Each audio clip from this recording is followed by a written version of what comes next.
Mumbai TV, हर खबर सच के साथ। मैं हूं अफजल शेख और आप देख रहे हैं मुंबई टीवी। कर्नाटक में सरकारी कॉलेजेस में हिजाब पहनने को लेकर के काफ़ी ज़्यादा विरोध हो रहा है और ये विरोध जो है उडुपी और चिकमगलूर से शुरुआत हुआ और अलग अलग ज़िलों तक फैल गया।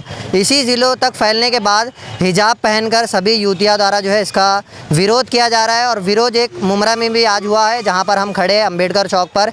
यहां पर इंडियन यूनियन मुस्लिम लीग की फ़रत अमीन शेख है और उनके साथ में कई अन्य युवतियाँ हैं। बात करेंगे जो ये हिजाब को लेकर के काफ़ी ज़्यादा विवाद हो रहा है, क्या एक मुख्य कारण मानते हैं आप? अस्सलाम वालेकुम, मैं फ़रहत शेख, इंडियन यूनियन मुस्लिम लीग की जो मुस्लिम स्टूडेंट फेडरेशन है, आज ये उसकी तरफ से ऑर्गेनाइज़ किया गया था।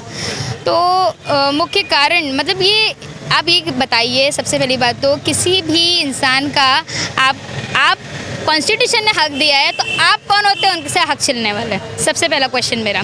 तो जब कॉन्स्टिट्यूशन ने आपको बोला है कि आप जो है रिलीजन प्रैक्टिस कर सकते हो, आपको जो प्रैक्टिस करनी, जैसे हम लोग मुस्लिम एज अ मुस्लिम हम हिजाब वेयर करते हैं, दूसरे कम्युनिटी वाले दूसरे रिलीजन वाले पल्ला लेते हैं, पंजाबी लोग जो है वो पगड़ी बांधते हैं, तलवारें रखते हैं अपने घर में, क्या इसका मतलब ये है कि हम लोग अपना रिलीजन फॉलो ना करें? तो ये जब ये रिलीजन का फॉलो करने का हक हमको कॉन्स्टिट्यूशन ने दिया है आर्टिकल 25 में थर्ड पार्ट में कॉन्स्टिट्यूशन के, तो आप कौन होते हो करने वाले? तो मेरा यहाँ पर प्रोटेस्ट करने का मकसद ये था कि आप जो है वो हिंदू मुस्लिम क्यों करते हो जब इलेक्शन आने वाला होता है? जैसे अभी जो है अगर आप नोटिस करोगे तो कर्नाटक में असेंबली इलेक्शन नज़दीकी है, तो वो जब ये हर जगह बीजेपी का ये रहता है कि आप साथ साथ में इक्वालिटी, जो हमारा राइट टू इक्वालिटी जो हमारा कॉन्स्टिट्यूशन ने हमको अधिकार दिया है आर्टिकल 14 में, आर्टिकल 21 हमको अधिकार देता है राइट टू लाइफ और आर्टिकल 21A हमको अधिकार देता है राइट टू एजुकेशन। तो आप ये सारे राइट जो है इसमें से हमसे छीन लिए हो। तो ये जो है प्रोटेस्ट करने का आज का मकसद यही था।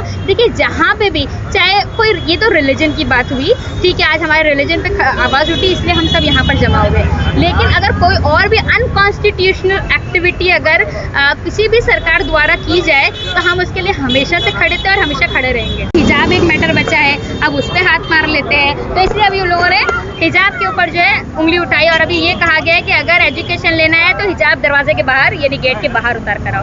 तो ये आप कौन होते हो डिसाइड करने वाले कि हम हिजाब पहनेंगे नहीं पहनेंगे? आप कौन होते हो डिसाइड करने वाले हम बीफ खाएंगे या नहीं खाएंगे, हम क्या खाना खाएंगे क्या नहीं खाएंगे? आप कौन होते हो डिसाइड करने वाले कि हमारी जो शरीयत ने हमको दिया है? आप ये बताइए ना, थोड़ा तो कॉमन सेंस लगाइए कि जब 1947 में जब इंडिपेंडेंस हुई तो कॉन्स्टिट्यूशन बनाने के टाइम पर क्यों मुस्लिम शरिया लॉ पर इतना एम्फसाइज किया गया? क्यों उस वक्त यूनिफॉर्म सिविल कोड नहीं ला सकते थे? आप ये सोचिए, अगर यूनिफॉर्म सिविल कोड होता तो आज मुसलमान जब मर जाए तो उसके साथ कैसा बिहेव कर जाएगा? आज अगर मुसलमान की शादी हो तो उसको शायद फेरे लेने लगते, लेकिन नहीं, ये लोगों ने क्या किया? शरिया लॉ अलग बनाया, हिंदूज के लिए लॉ अलग बनाया, क्रिश्चियन के लिए लॉ अलग बनाया, सबके लिए, पारसीज के लिए लॉ अलग बनाया।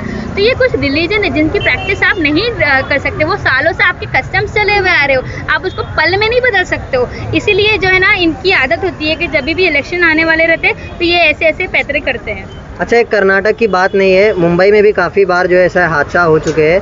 अगर वर्ली की बात करें तो वहाँ पर एक रेस्टोरेंट में जो है युवतियों को खास तौर हिजाब के तौर पर रोक लगाया गया और दूसरा जो मामला मुंबई के घाटकोपर में SNDT कॉलेज है, वहाँ पर खास तौर पर जो है मनाही है हिजाब ना पहनने, लेकिन इतने मामला सामने होने के बाद भी वहाँ पर कोई प्रोटेस्ट या आंदोलन क्यों नहीं होता मुंबई में ही? देखिए, ऐसा तो एक केस मुझे भी आया था। मुलुंड में एक मेरी फ्रेंड है, वो नर्सिंग का कोर्स कर रही है। उनको स्टार्टिंग में ये बोला गया कि आप लोगों को गर्मी नहीं होती, आप क्यों हिजाब पहनकर, मतलब इनडायरेक्टली उनको फोर्स किया गया कि आप हिजाब उतारो और फिर बैठो कॉलेज में। फिर बाद में उनको बोला गया कि ना आप है ना हिजाब नहीं पहन कर आएंगे, आपको एप्रन पहनना रहेगा। तो मैंने उनसे कहा अगली बार जब आपको बोलेंगे ना तो बोलना मुझे राइटिंग में दो कि आप हिजाब नहीं पहन सकते, उसके बाद हम देखते हैं उसको कैसे चैलेंज करना है कोर्ट में। तो फिर अभी इसलिए, क्योंकि देखिए हमको हमारे लिए खुद खड़े होना है, जब तक हमें हिम्मत नहीं रहेंगी खुद के लिए खड़े होने के लिए तो कोई हमारे साथ नहीं खड़े हो सकता। ठीक है, आज हमने हिम्मत दिखाई तो हमारे साथ ये इतने लोग आए, अगर कल को आप भी अपने हकूक़ के लिए खड़े रहेंगे तो पूरी दुनिया आपके पीछे खड़े रहेगी। तो जहाँ तक रही मुलुंड और वहाँ की बात, तो मुलुंड SNDT कॉलेज की जो बात बता रहे, तो उनको भी चाहिए कि अपने हकूक़ के लिए लड़ना शुरू करें। अच्छा, ये इतना बोर्ड लगाए हो, क्या लगता है कुछ असर पड़ेगा कर्नाटक सरकार में?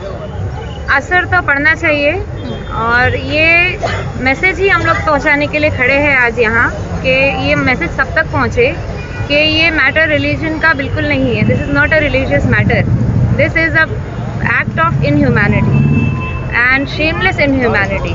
ये बिल्कुल रिलीजियस से मैटर नहीं करता है, क्योंकि हर रिलीजन में डिफरेंट उनके मॉडेस्टी लेवल्स है। ठीक है, हिंदू जैसे कवर करते हैं पल्लू से और सिख पगड़ी पहनते हैं, वैसे ही इस्लाम में वी वेयर स्कार्फ। तो ये लोग हम लोग को बिल्कुल स्टॉप नहीं कर सकते हैं हमारा रिलीजन फॉलो करने से। सबको अपना कल्चर और जी, उसके साथ मिलने का यस मौका मिला यस है। बिल्कुल। हम इंडिया में रहते हैं, India is a democratic country, nobody have a right to stop our right. Islamophobia, Islamophobia, Yashpal Swarna तेरे नाम, इस्लामोफोबिया, प्रमोद तालिक तेरे नाम, इस्लामोफोबिया, अरे बीजेपी तेरे नाम, इस्लामोफोबिया, तो आरएसएस तेरे नाम, इस्लामोफोबिया, तो आरएसएस तेरे नाम, इस्लामोफोबिया, तू समझ सब तेरे काम, इस्लामोफोबिया, अरे तू समझ सब तेरे काम, इस्लामोफोबिया, तेरी बोली तेरे नाम, इस्लामोफोबिया, अरे तेरी बोली तेरे नाम, इस्लामोफोबिया। देखिए, जब प्रोटेस्ट स्टार्ट होता है तो हम सारे देशवासियों के दिल में एक नारा जो हमेशा से एनआरसी और सीएए के टाइम से हमारे दिलों में रहा है, वो है तो बोलो बोलो आजादी, तो मिलकर बोलो आजादी, अरे उधर से बोलो आजादी, तो उधर से बोलो आजादी, ये बीजेपी से आजादी, अरे आरएसएस से आजादी, तू सुन ले मोदी आजादी, तू सुन ले अमित शाह आजादी, तुम कुछ भी कर लो आजादी, तुम जेल में डालो आजादी, तुम गोली मारो आजादी, हम लेके रहेंगे आजादी, हम लेके रहेंगे